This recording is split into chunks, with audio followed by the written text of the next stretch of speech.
δικοί σου τι λένε για τις εξετάσεις? Τίποτα. Γκρινιάζω.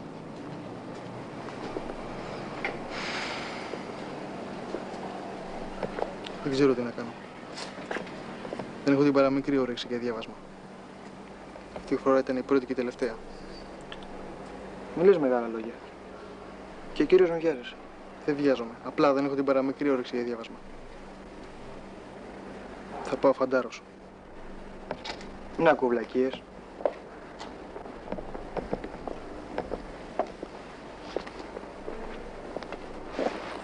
Δεν μπορώ να ξαναδιαβάσω.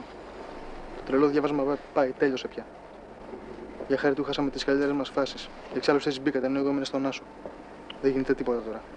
Μην το παίρνεις έτσι, ρε Άρη. Δεν το παίρνω, με παίρνει. Φαντάρος δεν μπορείς να πάρεις τώρα. Τι θα κάνεις μετά? Δεν ξέρω. Τίποτα δεν μπορείς να κάνεις μετά. Ούτε και τώρα μπορώ να κάνω τίποτα. Ηρέμησε. Ηρέμησε, ηρέμησε.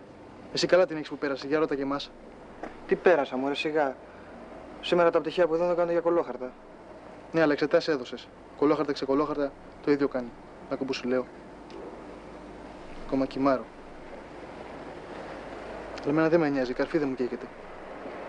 Εσύ όμως μη μου λες ηρέμησε, δεν έχεις καμιά ανάγκη. Τι θες να κάνω, ρε Άρη? Εσύ τι θα κάνεις θέση μου?